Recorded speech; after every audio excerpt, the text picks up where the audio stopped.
নমস্কার, ইনস্টা খবরে আপনাদের প্রত্যেককে স্বাগত। আপনাদের সঙ্গে আমি রিঙ্কি। অবশেষে এবার জালে ধরা দিয়েছে আরিয়ান খান এবং তার এক সহযোগী। ইতিমধ্যে আমরা প্রত্যেকে জানি শ্বেতা খান এবং এই আরিয়ান খানের রীতিমতো খোঁজ চালাচ্ছিল পুলিশ আধিকারিকেরা।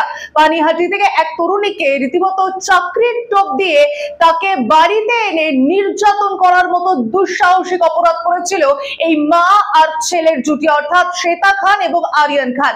আর ইতিমধ্যে বহু দিন ধরেই তাদের খোঁজ চালাচ্ছিল পুলিশ আধিকারিকেরা, কিন্তু কোনোভাবেই তাদের খোঁজ মিলছিল না। এমনকি আশঙ্কা করা হচ্ছিল যে তারা হয়তো দেশ ছেড়ে বিদেশের মাটিতেও পাড়ি দিতে পারে। কিন্তু এই সম্ভাবনাকে সামনে রেখে একাধিক জায়গায় খোঁজ চালাচ্ছিল পুলিশ আধিকারিকেরা। একদিকে বাংলার বিভিন্ন জায়গায় এবং দেশ জুড়ে খোঁজ চালানো হচ্ছিল এই শ্বেতা খান এবং আরিয়ান খানের।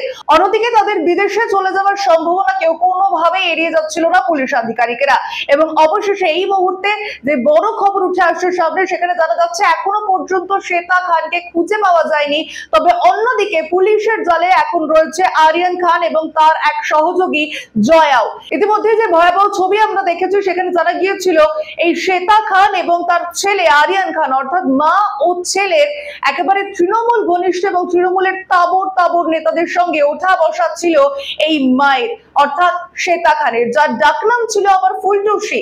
আর সেই নামে সম্ভবত প্রত্যেকেই চিনত তাকে। আর অবশেষে এর পাশাপাশি অর্থাৎ পানিহাটির যেই মেয়েকে চাকরির টোপ দিয়ে তার উপর ভয়াবহ নির্যাতন চালানো হয়েছিল, তাকে মারা হয়েছিল, এমনকি মাথার চুল পর্যন্ত কেটে নেওয়া হয়েছিল। তারপরেই তাকে বাদ ডান্সার হিসেবেও কাজ করার ছক কষছিল এই মা ও ছেলে। কিন্তু তারপরে যখন সেই ফাঁদে পা দেয়নি ওই তরুণী, তারপরে তাকে রীতিমতো নির্যাতনের শিকার হতে হয়েছিল। আর সেই অভিযোগই দায়ের করা হয়েছিল পুলিশের কাছে। ওই নির্যাতিত তরুণীর মা পুলিশের কাছে একাধিক অভিযোগ দায়ের করেছিল শ্বেতা খান এবং আরিয়ান খানকে ঘিরে।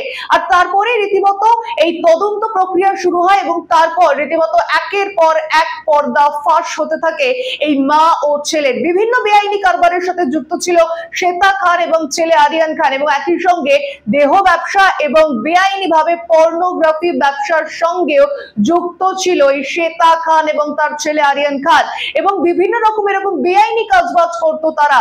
এর আগে 2015 সালে একটি গুলিকাণ্ড মামলাতেও এই শ্বেতা খানকে গ্রেফতার করেছিল পুলিশ আধিকারিকেরা, কিন্তু তারপর ছাড়া পেয়ে যাওয়ার পরও কোনোভাবে এই বেআইনি দুঃসাহসিক কাজে একেবারে রাশ টানেনি শ্বেতা ও আরিয়ান। আর তারপরে এই পানিহাটির তরুণীকে চাকরির টোপ দিয়ে রীতিমতো দিনের পর দিন নির্যাতন করা হয়েছিল, এমনকি কেটে নেওয়া হয়েছিল মাথার চুলও।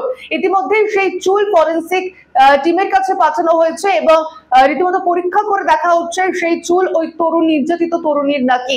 এবং অন্যদিকে যেখানে শ্বেতা এবং আরিয়ানের খোঁজ চালাচ্ছিল পুলিশ আধিকারিকেরা, সেখানেই এবার জানা গিয়েছে আরিয়ান সহ মোট গ্রেফতার করা হয়েছে দুজনকে। এবং কলকাতায় ছিল এই আরিয়ান খান ও তার সঙ্গে। এরপর আরো একটা সম্ভাবনা দেখা দিচ্ছে, তবে কি শ্বেতাও এখনো পর্যন্ত বাংলার মাটিতেই রয়েছে, অর্থাৎ বিদেশে উড়ে যাওয়ার যে সম্ভাবনা, তাও কিন্তু একদিকে উড়িয়ে দিচ্ছে না পুলিশ আধিকারিকেরা।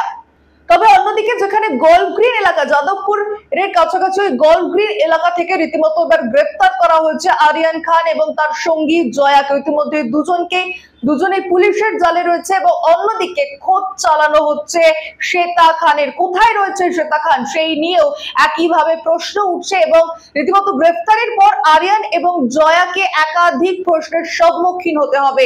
তদন্ত প্রক্রিয়া চলছে, জিজ্ঞাসাবাদ চলছে, এবং একই সঙ্গে শ্বেতা খান অর্থাৎ আরিয়ান খানের মা শ্বেতা খানকে এখনো পর্যন্ত খুঁজে পায়নি পুলিশ আধিকারিকেরা। তবে ইতিমধ্যে শ্বেতা খানের ছেলে রয়েছে পুলিশের জালে এবং ছেলের কাছ থেকে জিজ্ঞাসাবাদ করে অবশ্যই শ্বেতা খানের এখন বর্তমান তিনি ঠিক কোথায় আছেন সে বিষয়ে জানার চেষ্টা চালাবে পুলিশ আধিকারিকেরা।